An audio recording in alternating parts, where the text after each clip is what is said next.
नमस्कार, सगरमाथा विशेषमा स्वागत छ। म केशव शर्मा। 74 सालको प्रतिनिधि सभा र प्रदेश सभा निर्वाचनमा गठबन्धन बनाएर लडेका तत्कालीन एमाले र माओवादी केन्द्र मिलेर बनेको नेकपा 2 वर्षमै फुटको सङ्घारमा पुगेको छ।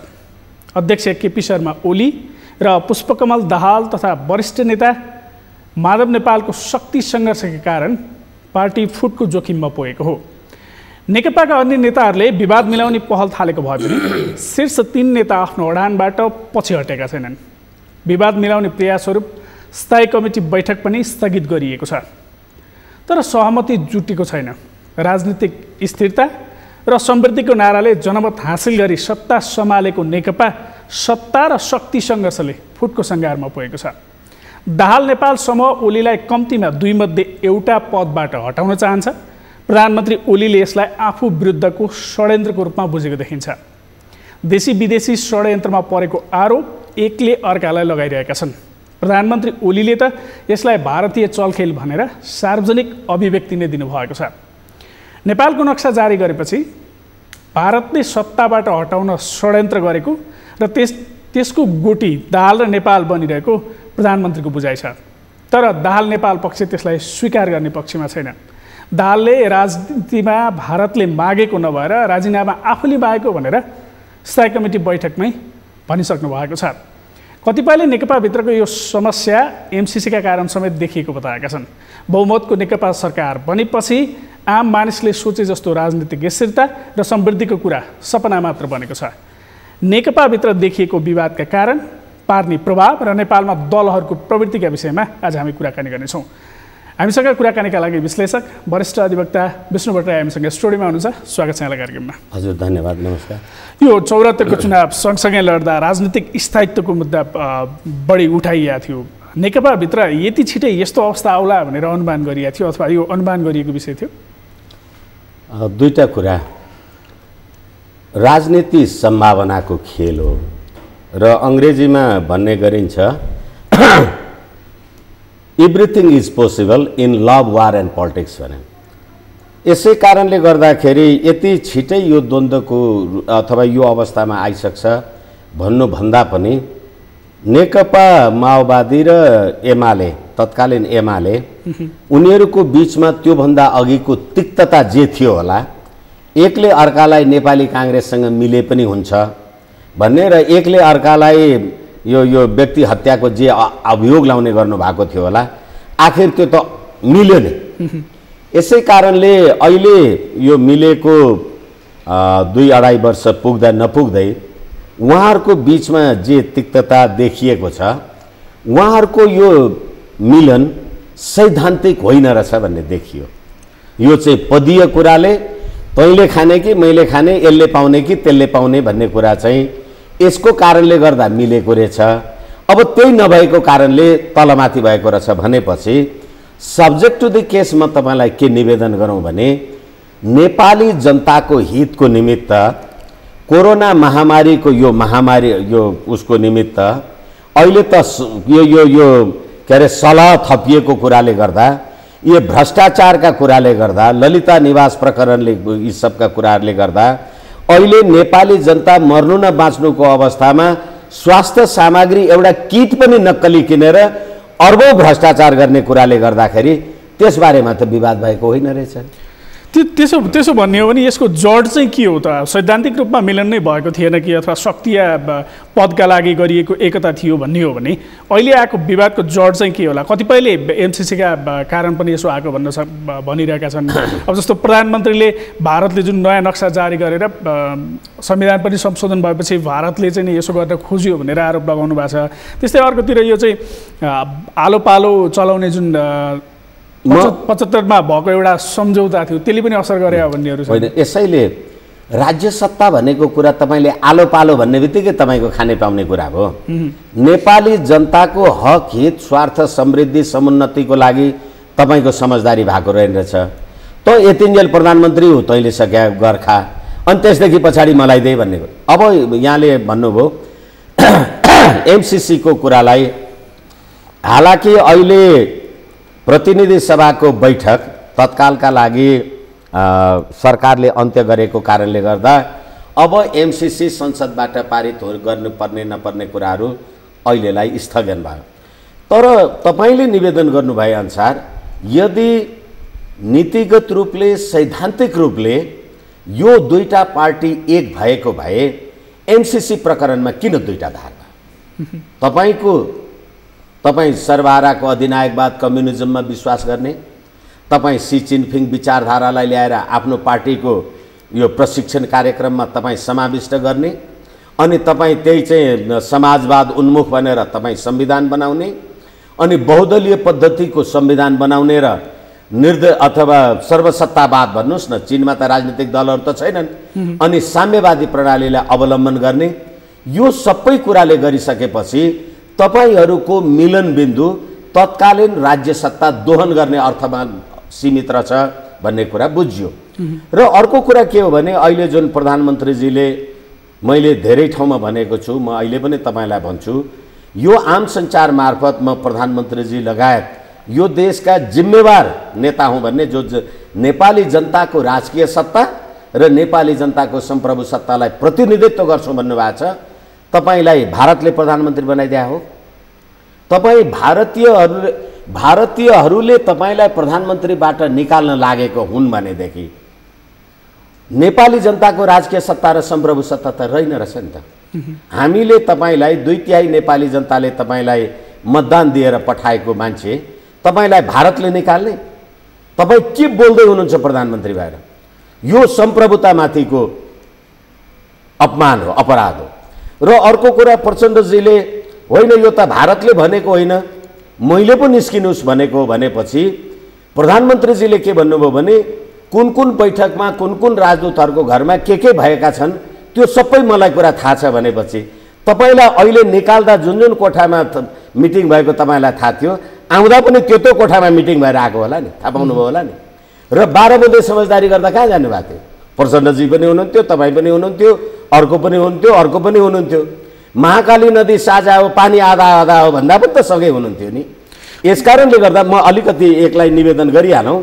यसै कारणले गर्दाखेरि प्रचण्डजीले के भन्नुभयो भने मैले तपाईँलाई राजीनामा दिएको हुँ भन्दाखेरि तपाईँले इन्डियाले होइन है मैले भनेपछि इन्डियाको इच्छालाई त मैले पो प्रोभोक गर्छु त, तैँले भन्ने हो भनेपछि आखिर दुईजना एउटै ओथराको चल्ला, कोही यता कोही यता।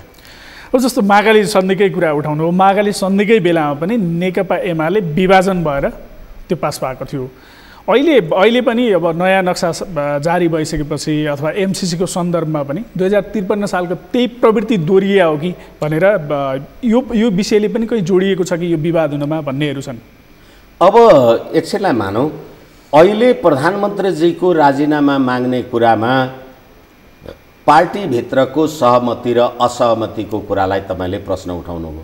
फेरि पनि म निवेदन गरौँ, तपाईले 2/3 नेपाली जनतालाई सुख समृद्धि दिन्छु, यो राज्य व्यवस्था समुन्नत व्यवस्था हो, लोकतान्त्रिक व्यवस्था हो भनेर जे प्रतिबद्धता गर्नुभएको थियो र जनताले तपाईँलाई 2/3 को मत दिए, तपाईँले नेपाली जनताको अपमान गर्नुभयो। किन भारतले निकाल्न लाग्यो? नेपाली जनताले निकाल्न त लागेर रहेछ नि।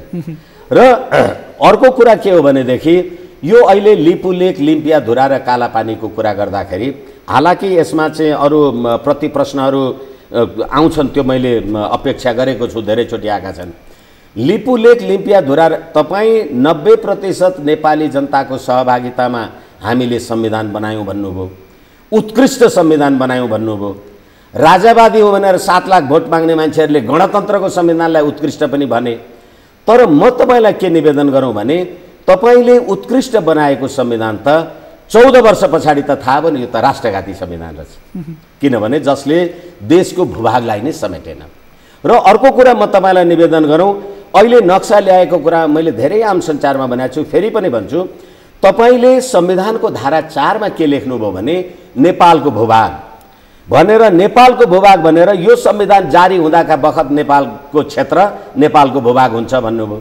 यो संविधान जारी हुँदा त लिम्पियाधुरा, कालापानी र लिपुलेक त थिएन नि। तर पनि तपाईँले संविधानको धारा 4 किन संशोधन गर्नु भएन? तपाईँले लिपुलेक, लिम्पियाधुराको नक्सा जनता हलमा ल्याएको हो? होइन भनेदेखि यो संविधान लागू हुँदाका बखतको क्षेत्र मात्रै नेपालको क्षेत्र हो भने, संविधानको धारा 4 हो भने अनुसूची 3 चाहिँ तिम्रो हो, एउटा कुरा। र अर्को कुरा एकछिनलाई मान्नुहोस्, यो नक्सा निकाल्दाखेरि अहिले नेकपाको दलमा, नेकपा मात्रै होइन कि सम्पूर्ण प्रतिनिधि सभामा अथवा संसदमा कुनै विवाद थिएन। र अहिले अरू दलहरूको बारेमा प्रश्न उठ्यो भने हामी व्याख्या विश्लेषण छलफल गरौँला। तर त्यतिखेर नक्सा निकाल्दाखेरि त तपाईँहरू सबैजना एक ठाउँ हुनुहुन्थ्यो नि। त्यतिखेर वामदेव गौतमजीले त भन्नुभयो होइन यो चाहिँ भारतले मिचेको भूभाग हो भनेर त हामीले पहिलेदेखि भने आयौँ, अहिले कसैलाई देवत्वकरण गर्ने कुरा नगरौँ। त हिजो देवत्वकरणको भएको मान्छे अहिले कसरी तपाईँको लागि असक्षम भयो? नेपाली राजनीतिमा 2007 साल पछिको परिवर्तनमै भने पनि भारतको कहीँ न कहीँ त्यो परिवर्तनमा केही न केही हात छ। अब यसरी हेर्दा यो नयाँ नक्सा जारी गरिसकेपछि पहिलोपटक भारत रक्षात्मक रूपमा प्रस्तुत भएको जस्तो देखिने, जस्तो त्यहाँ टेलिभिजन पत्र पत्रिकाहरूमा आउने विचार, त्यहाँका टेलिभिजनहरूले प्रसारण गर्ने सामग्रीहरू, पत्र पत्रिकामा जुन भारतीय अधिकारीहरूले दिने अभिव्यक्ति हेर्दा त त्यस्तो देखिन्छ। यदि त्यो देखिँदा अहिले यति लामो समयपछि भारतलाई त्यो स्थितिमा पुर्याउन प्रधानमन्त्री ओलीले कहीँ न कहीँ भूमिका त खेल्नु भएको थियो भन्न त सकिएला नि? होइन, त्यसैले मैले तपाईँलाई नै यो प्रश्नलाई नै सम्बोधन गरेर अगाडि उत्तर दिए जस्तो लाग्छ।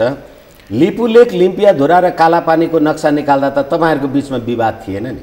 तपाईँहरूले त त्यसलाई एकदम युनानिमस ओके भन्नुभयो। तर तपाईँले धारा 4 किन संशोधन गर्नु भएन? एउटा प्रश्न। र उनीहरू अहिले रक्षात्मक थिए कि थिएनन् भन्ने कुरा गर्दा त म फेरि पनि तपाईँलाई पीडाका साथ भन्छु, यही केपी ओलीजीको क्याबिनेटको भूमि सुधार मन्त्री होइन, यो नेपालको चुचे नक्सा त मैले 200 वर्ष अगाडिदेखि देखाएको थिएन भन्ने। तपाईँ आफै कति उमेरको हुनुभयो? यिनै मान्छे होइनन्? र प्रचण्डजी, केपी ओलीजी, माधव नेपालजी, जो तपाईँ जीहरू हुनुहुन्छ, म तपाईँहरूलाई आदरका साथ र जिम्मेवारीका साथ भन्न सक्छु, भारतले आफ्नो राजनीतिक नक्सा गत कार्तिकमा निकालेपछि नेपाली जनताले सडकमा आन्दोलन गरे। सडकमा आन्दोलन गर्दा यिनै प्रधानमन्त्री केपी ओलीजी होइनन्? यो नक्सा भने कुन ठुलो कुरा हो? म त अहिलेको भरि ल्याउन सक्छु भन्थे। जब 6 महिना पछाडि भारतले बाटो बनायो अनि नक्सा ल्याउँदा के भएको रहेछ अहिले केपी ओलीजीलाई थाहा हुँदै रहेछ। र मैले भन्न खोजेको कुरा के हो भने त्यतिखेर नेपाली जनता सडकमा हुँदा त मैले सडकमा नारा लगाउँदा तपाईँले मैले ट्याक्स तिरेको प्रहरीलाई मैलाई लाठी लगाएर गाडीमा हालेर इलेक्ट्रिक सक लाउनु भयो नि। तपाईँको इच्छाले निकालेको यो नक्सा कि नेपाली जनताको प्रभाव र दबावमा निकालेको? र त्यो कुरा त्यतिखेर प्रचण्डजी, माधव नेपालजी, खड्ग ओलीजीहरू उहाँहरूको बिचमा विवाद थिएन। त त्यत्रो ठुलो काम गऱ्यो भने त्यो प्रधानमन्त्रीलाई विस्थापन गर्नुपर्ने कारण के छ? एक। र अर्को कुरा के हो भनेदेखि अहिले भारत रक्षात्मक अवस्थामा अथवा प्रतिरक्षात्मक अवस्थामा जे भनौँ, म तपाईँलाई निवेदन गर्न सक्दछु, सुगौली सन्धि नेपाल भारत मैत्री सन्धि 1950 को सन्धिको दफा 1 भारत र नेपाल, नेपाल र भारत भनिरहेको छैन नि म, भारत र नेपाल एक अर्काको प्रादेशिक अखण्डता, सम्प्रभुता, भौगोलिक अखण्डताको आदर, रक्षा, सम्मान गर्न कबुल गर्छन् भनेको छ। यो लिपुलेक, लिम्पियाधुरा यो नेपालको भूमि भन्ने कुरा सुगौली सन्धिको दफा 5 मा के लेख्यो भने नेपालका राजा कालीपारीको सम्पूर्ण भूभाग परित्याग गर्न मन्जुर गर्दछन् भनेर 1816 मा लेख्नुभयो। मैले यो कुरा यसकारणले निवेदन गर्दैछु, कालीपारीको, महाकाली नदी पारीको भूभाग, केशवजी म भन्दैछु जलभाग होइन भूभाग परित्याग गर्छन्। त्यो भूभाग परित्याग गर्ने कुरालाई तपाईले 1950 मा सन्धि गर्दा के भन्नुभयो? योभन्दा अगाडि ब्रिटिस इन्डियासँग भएका सन्धिहरू तिनीहरू निष्क्रिय हुनेछन् भनेर पनि तपाईले लेख्नुभयो। यसै कारणले गर्दाखेरि अहिले नेपालले आफ्नो नक्सामा यो भूमि, यो आदि इत्यादि समेत गर्दाखेरि भारत रक्षा अहिले भारतले मानेको छ नि। र फेरि पनि म भनौँ, भारत सन् 1947 को जुलाई 18 को बेलायतको पार्लियामेन्टले एउटा विधेयक पास गर्यो, अबदेखि इस्ट इन्डिया कम्पनी भारत छोड्छ भनेपछि अनि भारतवर्ष भयो। तपाईले लर्ड कर्नवालिसको 1792 को नक्सा हेर्नुभयो भने त्यहाँ भारतवर्ष छैन। त्यहाँ कुमाऊँ छ, त्यहाँ गढवाल छ, त्यहाँ के छ, आदि इत्यादि छ, पन्जाब छ, जे छ। भारतवर्ष भनेपछि त्यो जुलाई 18 को बेलायती संसदको विधेयक पास गरिसकेपछि अनि बल्ल भारतवर्ष हो भनेपछि हामी 1825 विक्रम सम्वत 1825 मा पृथ्वीनारायण शाहले एकीकरण गर्दाखेरि हामी सम्प्रभु सत्ता सम्पन्न देश, हामीभन्दा 100 वर्ष पछाडि तिमी सम्प्रभु भएको। यसकारणले गर्दा अहिले रक्षात्मक हुने प्रतिरक्षात्मक हुने प्रश्न होइन।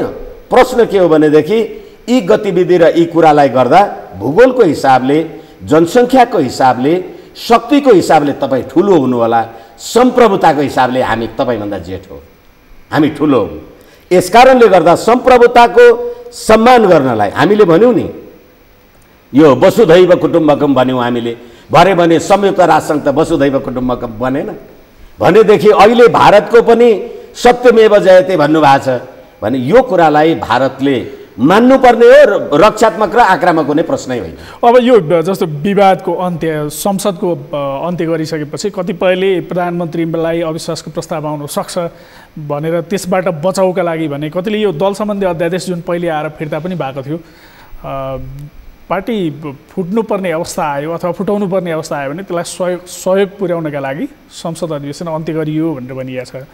अब यो चाहिँ यो यो यो यो विवादको अन्त्य चाहिँ कसरी होला? कसैले पद छोडेर सकिएला अथवा चाहिँ मभन्दा धेरै जानकार वरिष्ठ अधिवक्ताहरू नेकपामा पनि हुनुहोला अथवा काङ्ग्रेस मधेसवादीमा पनि होला।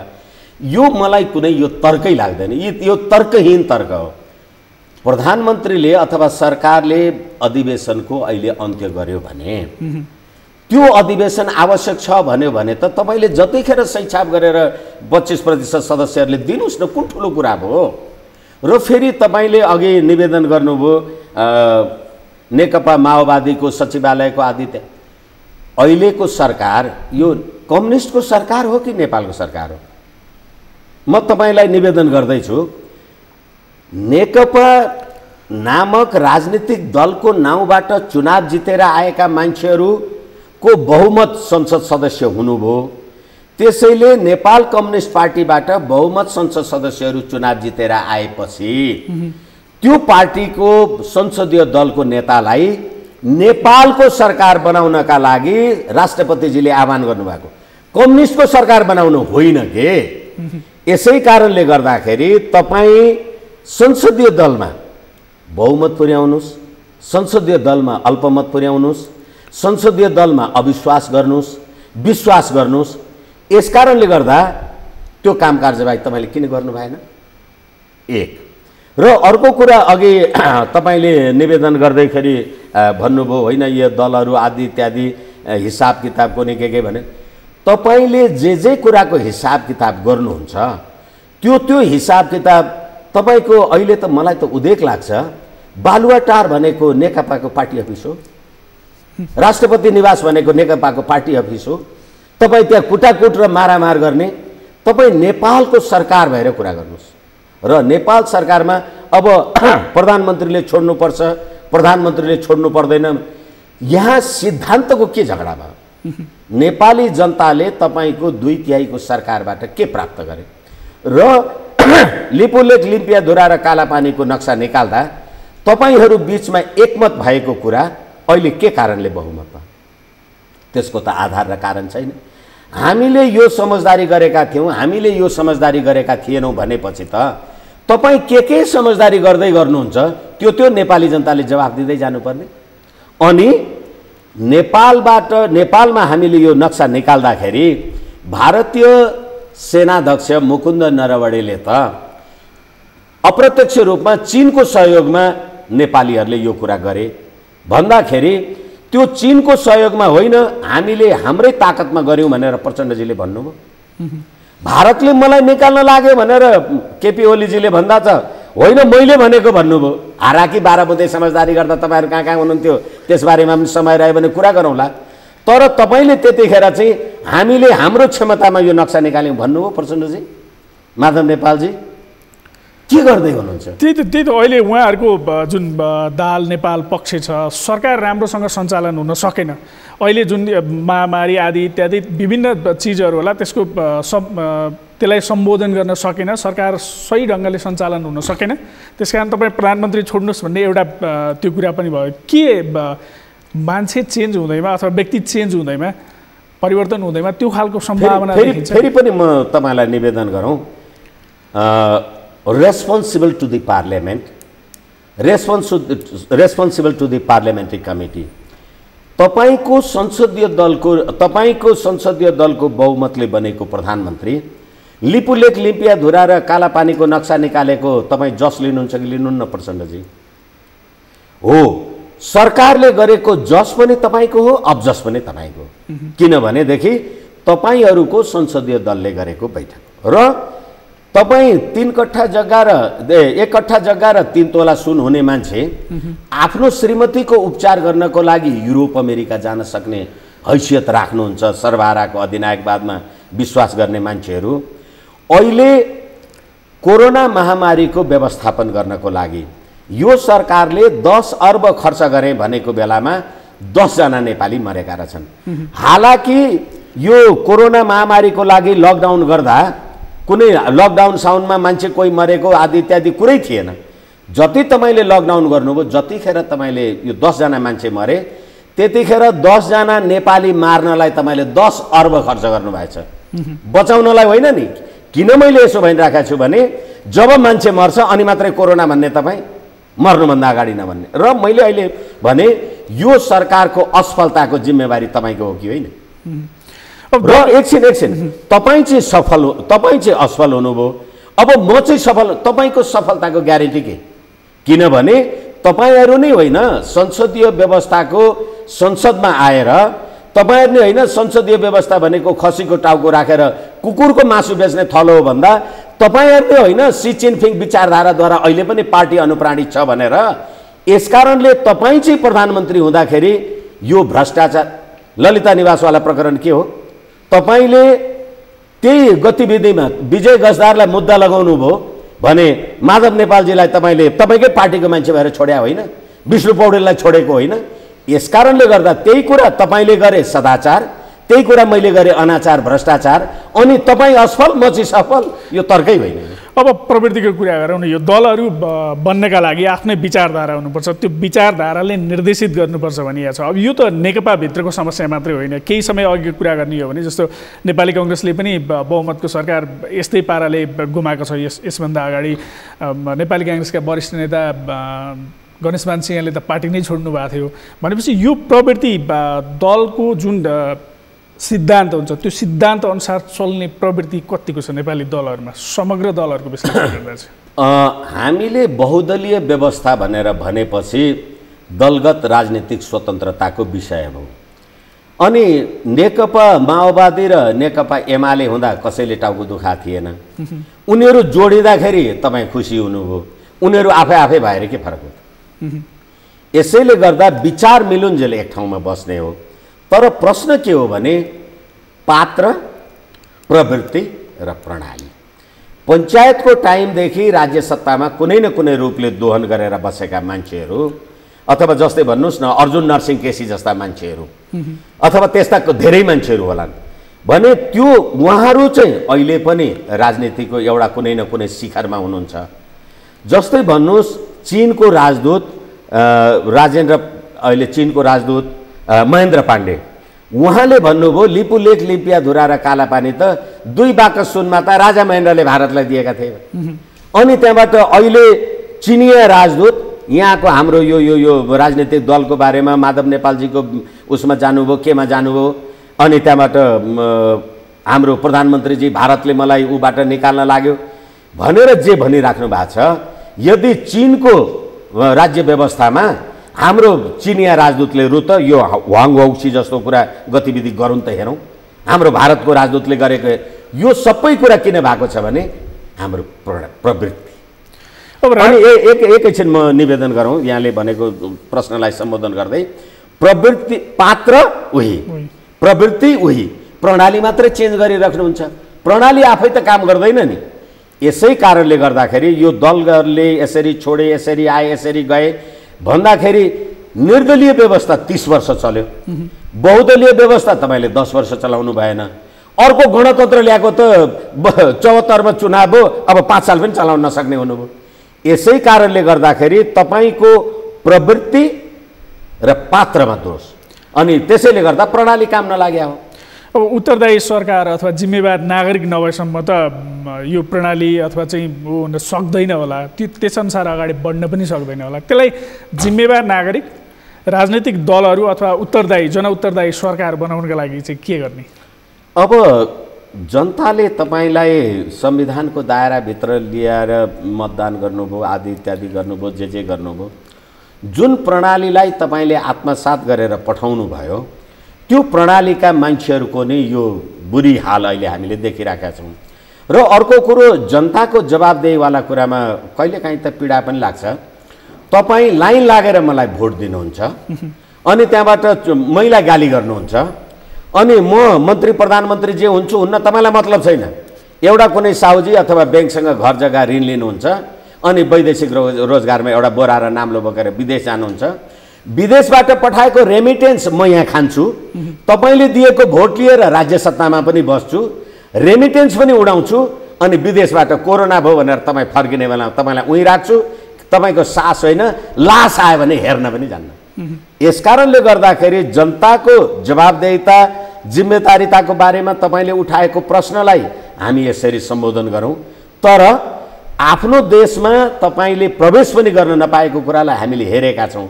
तर प्रश्न यहाँ कहाँबाट आएको छ भने यो देशको सरकार बदल्नलाई त नेता तपाईँले त बनाएको होइन रहेछ, भारतले बनाइदिएर रहेछ नि। अनि कोही भन्ने रहेछ चीनको यो बिआरआईवाला कुरा। अनि यो त सक्रियता बढ्दै जाँदा पनि होला नि, अहिले पनि पार्टी मिलाउन चीनको सक्रियता त्यतिकै देखेको समाचार। त्यसैले तपाईँ सम्प्रभु सम्पन्न देश हो।